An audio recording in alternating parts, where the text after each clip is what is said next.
आज या कल हमारे पाकिस्तान के नेशनल असेंबली में एक जो वजीर थे उन्होंने खड़े होकर इंडिया के मिनिस्टरों की तारीफ की है, इंडिया की तारीफ की है।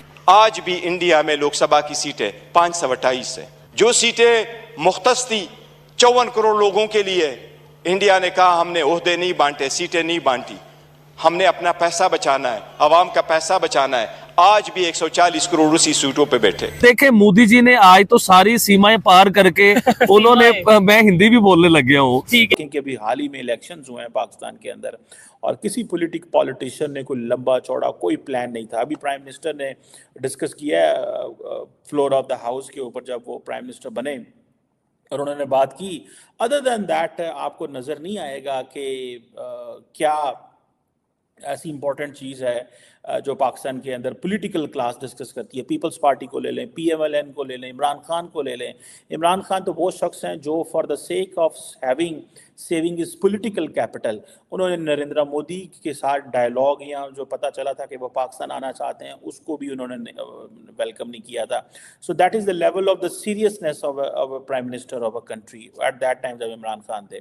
सो कोई सियासतदान बात नहीं करता, सिर्फ और सिर्फ अपने जब पॉलिटिकल आपका जो रेलिवेंस कम होती है तो एक वो जिंगोइज्म का जो माहौल होता है उसमें बात करते हैं। या फिर अगर पॉलिटिकल क्लास कोई कश्मीर से कोई बात करे, अगर आप देखें कि अमित शाह और राजनाथ सिंह जब कहते हैं कि हम आज़ाद कश्मीर को ले लेंगे तब भी पाकिस्तानी सियासतदान उनको जवाब नहीं देते। जब लार्जली कोई कश्मीर के ऊपर कुछ ऐसा हो तो थोड़ा बहुत बात करेंगे, बाकी सारे चाहते हैं कि इस मसले को हल किया जाए बिकॉज शायद वो समझ चुके हुए हैं कि इसका अब कोई फ़ायदा नहीं है और ये एक इशू ऐसे का ही है। दूसरी रीज़न जो है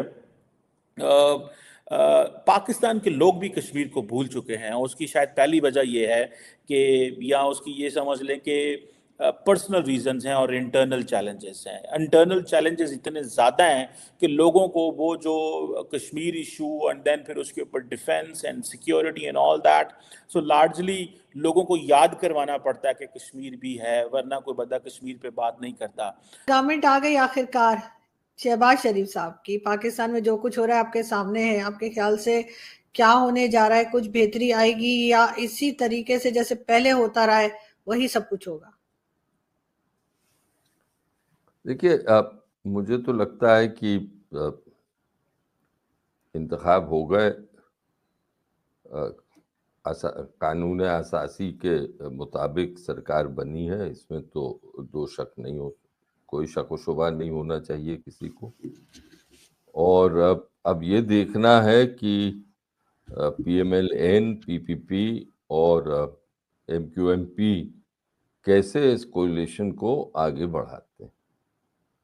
और इसमें यह भी देखना है कि जो PTI के लोग जो कि अब आपकी नेशनल असेंबली में रहेंगे, वो किस तरह पाकिस्तान इस्तेमाल करते हैं वो हमारे सामने ही है फॉर अ मोमेंट अगर देखा जाए।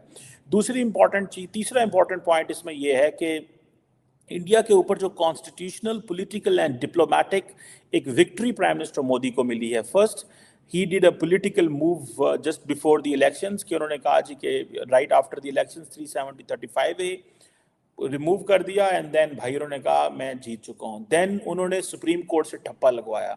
देन उनको डिप्लोमेटिक विक्ट्री है कि वो अपने केस को दुनिया के सामने उन्होंने सारे के सारे जो कश्मीर इशू है इसको टेररिज्म एंड जिहाद और क्रॉस बॉर्डर टेररिज्म और इन चीज़ों से लिंक कर दिया है, जिसकी वजह से लोग समझते हैं कि whatever is happening in Kashmir, if there is any struggle in Kashmir which Pakistan considers indigenous struggle, then that struggle is considered कि भाई ये तो एक दहशत गर्दी है या इसका नुकसान जो है वो पाकिस्तान को इस का है। इंडिया ने इतना ज़्यादा हाईलाइट किया in front of diplomatic community, इतना ज़्यादा डिस्कस किया और वहाँ पे जो भी इंडिजिनस मूवमेंट चल रही थी उसको अपने टेररिज्म के कवानीन के साथ लिंक कर दिया। देन आपको पता है जब पाकिस्तान FATF में फंसता था तो India used to bring up all that and then UN security council resolutions हैं 1267, 3073 आई थिंक, ये सारे के सारे resolutions they keep on pushing Pakistan back और हमें हर रोज़